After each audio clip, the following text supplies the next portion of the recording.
Now, I'm very fortunate to be able to interview some pretty outstanding people, but every now and again somebody truly amazing comes along, and I had that opportunity last week when I caught up with Canadian singer-songwriter K.D. Lang. There's no pretension about her at all. She came in, no makeup, kicked her shoes off, sat cross-legged on the lounge, and we had a limited 15 minutes to chat. Have a look at this. Does anyone still call you Catherine? No one, yeah, a few people call me Catherine, but my mother calls me Kathy, which I loathe. I hate the name Kathy, and do I look like a Kathy? I don't look like a Kathy. No. But I yell at her, but then she calls me Kathy, so what are you going to do? Mums get carte blanche, you know. And Mum's the only one that get carte blanche? Yeah. You're here touring with your album Watershed, and you took on the role of producer, the first time you've ever done that in your 25-year career. What was the experience like? Well, it just kind of unfolded naturally. I just kept working on my songs and sort of protecting the initial songwriting performances, the demos, which I think contain a certain essence of emotional vulnerability. And I just kept working on them, and then at a certain point I went, it's either hand them over to a producer and have them retranslated with a band and so forth, or just keep working on them. And so I just kept working on them on my laptop and with my friend, and you know, the bill was, the financial strain wasn't there of having a big studio and a bunch of people sitting around. So it really gave me a lot of time to really focus on how I wanted to construct my record.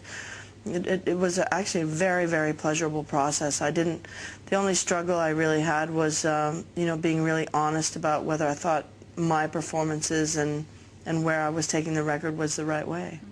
Does the title have any significance? It does. There's a lot of water imagery in the songs themselves, and even though this isn't a proper definition of watershed, I love the idea that water has a way of moving around obstacles always, and I just like to think that life and art has also the capacity to move around adversity, so I just like that word.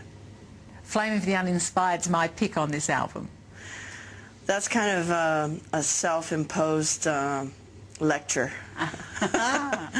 As a songwriter, I have found myself to gravitate towards chaotic situations as fodder for songwriting. And I kind of found that to be a lazy approach. So it's kind of a sort of a look at that tendency. You were picked by the big O himself, Roy Orbison, to sing Crying with him as a duet. That's big. Yeah, it was big. It was a huge. I refer to Roy as sort of a Midas to my career. I mean, just to have that opportunity to sing that song with him, it was almost like, you know, inheriting something huge directly from the owner. Just to be singing Crying with Roy was just amazing. Yeah, incredibly enriching. Madonna said of you, Elvis is alive and she's beautiful. How do you react when you hear something like that? I don't know. No? That's a nice quote. Definitely a nice quote. You were awarded an OC, which is the highest civilian medal in Canada, the Order of Canada? Yes. Yeah, yeah. That's big. That's big, yeah. There's sort of an embarrassment of riches in Canada. There's so many great singers and great songwriters from Canada. It's nice to be considered in a group of such prestigious peers. You refer to yourself as a musical nomad, using instruments like spices. Well, I have a pretty vast and eclectic taste in music, and I like to, you know, I have instruments that I love, like banjo and steel guitar, that have no limitations categorically for me or genre. They don't belong anywhere. They just belong in music, and I really just consider myself to be just a singer, and music is music, and it's wide open. Constant Craving, without a doubt my favourite and your biggest hit, really saw you seamlessly go from country to mainstream. Yeah, I was lucky, but I think probably you know, there was a lot of contributing factors. One, I think it was honest for me. It was an honest switch for me. I really felt that I was being directed by the music, and it wasn't a intellectual calculation. So I think that was a good thing, and also, you know, I think coming out contributed to the fact that song was a hit. I'm not sure that song would have been a hit if I hadn't had the momentum of the media attention towards my orientation. Were you pressured by the record companies not to come out? There was definitely debate about whether or not I should, but when I was being interviewed by the Advocate magazine, which is where I came out, there was no recourse. I mean, it was obvious that I had to be honest, and that I had to take responsibility for a culture that was being under a great deal of pressure because of the AIDS epidemic, and a great deal of homophobia was running rampant at that time, and I felt like it was my human obligation at that point. And you were involved with Annie Lennox in a charity event that was drawing awareness for HIV, particularly in Africa.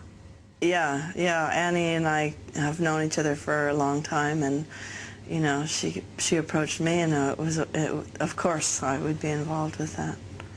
And your idol, Anne Murray, you got a chance to sing with her? Yeah, my early Canadian crush. Yeah, she's you know, she was my childhood idol, and it's always wonderful to sing with Anne. Great Canadian. In the late 80s, when your career was kicking off, you joined Peter and promoted vegetarianism. How did your Nashville crowd react to that? Well, it was actually the Canadian farmers who took it the hardest. It was something that I think if I had, I think I may have been more strongly in control of the text of what I said. I have to say that even though I remain a vegetarian and a strong animal activist, I have to say that the tactics and the approach of PETA I don't condone. I think if you're going to show compassion to animals, you have to show compassion to people. And so even though I appreciate their efforts, I don't associate with them.